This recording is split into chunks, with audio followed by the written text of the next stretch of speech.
코로나19 확진자가 이틀 연속 1,000명을 넘어선 가운데 특히 사망자가 급증하고 있다는 점이 우려됩니다. 고려대학교 역학대학 김정기 교수 전화로 연결해서 자세한 내용 알아보겠습니다.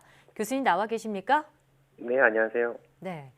코로나19 증가세가 꺾일 기미를 보이지 않고 있습니다. 신규 확진자 수가 이틀 연속 1,000명을 넘긴 건 이번이 처음인데요. 현재 상황 어떻게 진단하고 계십니까? 일단 말씀하신 것처럼 이틀 연속 1,000명대를 보이고 있는데 실제로 1,000명대를 처음 보인 거는 지난 주말 토요일이었거든요. 예. 그 이후에 700명, 900명대로 다소 감소하는 듯 하긴 했습니다만 이러한 효과는 주말 효과가 일정 부분 반영이 됐을 거라고 생각을 하고요. 예.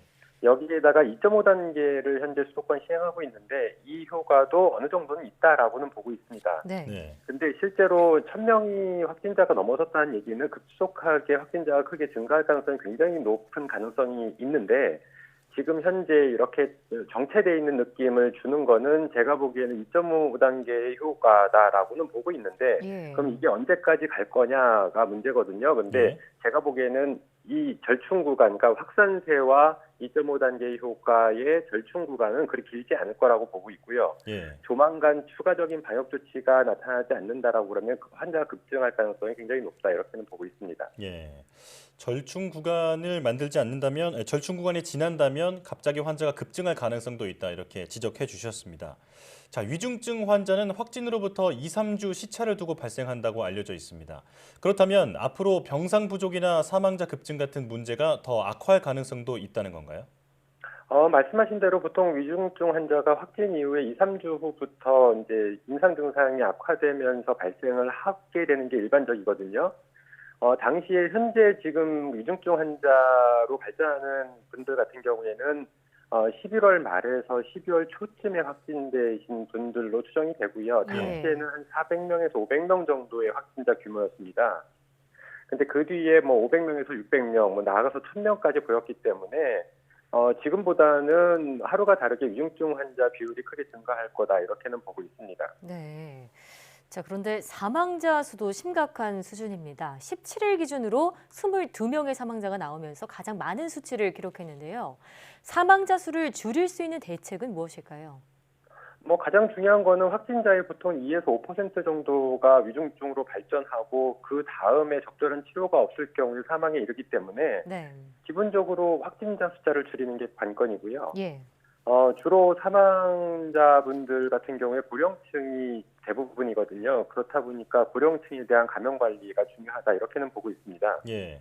근데 궁극적인 방법은 백신과 치료제인데 현재 우리나라 같은 경우에는 백신의 접종 공급이나 접종 시기가 장담할 수 없는 상황이고 네.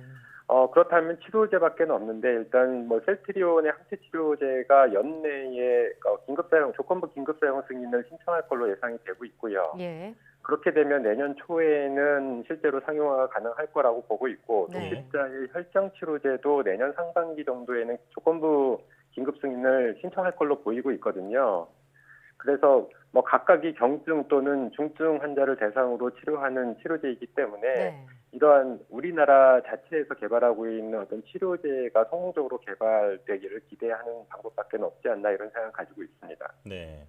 이 치료제를 제대로 쓸 수 있게 되기 전까지는 이 고령자층을 중심으로 해서 집중 관리가 필요하겠다 이런 생각이 듭니다.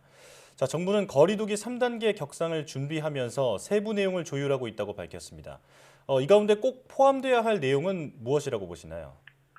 물론 지금 어제 그 방역 당국에서 언급한 대로 어떻게 보면은 그러니까 지금의 거리두기 효과를 극대화하기 위해서 분야별로 구체적인 실천 지침을 강화한다라는 얘기를 했거든요. 네. 근데 이거는 3단계 격상하고는 다소 거리는 있습니다만 어쨌든 여기서 언급됐던 게 대표적으로 기존에 업종 구별이 없었던 홀덤핑이나 아니면 스키장 9시 이후에 야간 스키를 금지하는 방안들이 나오고 있는데 예.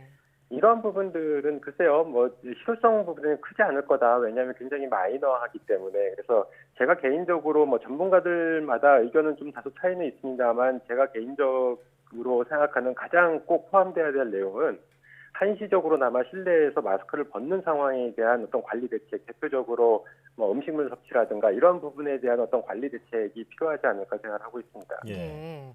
그러니까 현재 거리두기 단계에서 핀셋 방역을 계속 추가하는 것은 그닥 실효성이 없다라고 보고 계신데, 자 그러면 3단계로 격상을 하게 되면 좀 더 확실한 효과를 기대해 볼 수 있을까요? 또 격상 유지 기간은 어느 정도가 적절할까요?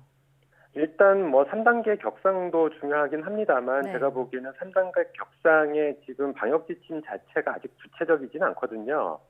그러니까 세부 방역 지침을 마련하는 것도 상당히 중요하고요. 예. 그렇게 됐을 때 유효성 있는 세부 방역 지침이 포함된 3단계 격상을 한다라고 그러면 상당히 효과가 있을 거다 이렇게 생각하고 있고, 예. 더불어서 진단검사 강화하고 진단검사를 강화하게 되면 확진자 수가 늘어나게 됩니다. 그래서 이분들에 대한 어떤 격리치료 시설을 확보하는 문제, 이런 것들이 종합적으로 관리가 돼야지만 가장 좋은 효과를 나타낼 수 있다 이렇게 보고 있고요. 네. 일단 뭐 기간 말씀하셨는데 짧게는 2, 3주, 길게는 한 4주 정도를 보고 있습니다. 예. 네. 자, 다음으로 백신 얘기해 보겠습니다. 화이자 백신에 대한 접종이 미국과 영국에서 시작됐습니다. 외신에 따르면 영국과 마찬가지로 미국에서도 알레르기 부작용이 나왔다고 하는데요. 하지만 보건당국은 우려할 수준은 아니라는 입장인데 교수님께서 보시기엔 어떻습니까? 일단 아직은 화이자 백신이 본격적으로 접종이 이루어진 상황은 아닙니다. 일부에서 이루어지고는 있습니다만 대규모로 이루어진 상황은 아니다 보니까 아직은 심각성이 어느 정도일지는 예측하기는 좀 어렵다라고 생각을 하고 있고요. 다만 그 임상 단계에서 알려진 부작용, 그러니까 대표적으로 지금 말씀하신 알레르기 부작용인데 타 백신에 비해서는 보다 심각하다라고 알려져 있습니다. 예. 그래서 기존의 알러지를 가지고 계신 분들 같은 경우에는 위험할 수 있는 가능성을 배제할 수는 없다 이렇게 생각을 하고 있고요. 네.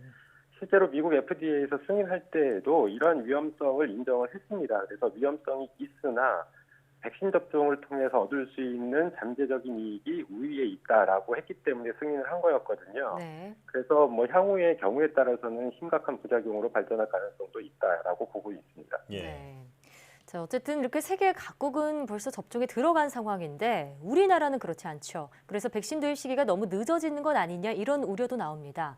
또 추가 물량을 확보해야 한다 이런 목소리도 높은데 교수님 의견은 어떠십니까? 일단 뭐 대표적으로 미국이나 영국 등에서 백신 접종이 시작된 상황에서 우리나라는 아직까지 공급 시점 자체도 불분명한 상황이고 그리고 이후에 접종 시점도 지금 알 수가 없는 상황이거든요. 네. 예. 그만큼 도입 시기는 늦은 거는 맞다라고 생각을 하고 있고요. 뭐 추가 물량 같은 경우에는 지금 아스트라제네카 백신 같은 경우에 가장 빨리 들어올 걸로 생각하고 있는데 어쨌든 물량 자체가 1,000만 명분이고 실제로 성공적으로 개발이 될 건지에 대한 부분도 아직까지 명확하지는 않습니다. 예. 가장 뭐 대표적으로 접종이 가능한 백신들이 이제 화이자나 모더나 백신인데 우리나라 같은 경우에는 내년 하반기나 돼야지 공급이 될 걸로 예상을 하고 있기 때문에 이 물량 확보 수적인 면에서는 충분할지는 몰라도 어떻게 보면 공급 시점이 제각각이라서 예. 이게 실효성을 발휘하기에는 상당히 어려움이 있다. 따라서 추가 물량 확보가 필요한 것은 맞습니다.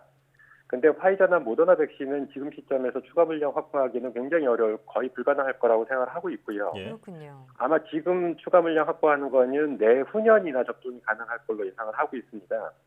그렇게 되면 이제 다른 대표적인 제약사의 백신을 구매를 추진하는 것도 방안일 거다 이렇게 보고 있는데 네. 일단 뭐 대표적으로 현재 그 화이자나 모더나 아스트라제네카 백신을 빼놓고는 뭐 노바백스나 얀센 같은 얀센도 뭐 일정 물량 확보했습니다만 아직 임상 단계라서요. 예. 이런 물량들을 좀 추가적으로 확보하는 방향도 필요하지 않을까 이렇게 생각하고 있습니다. 예.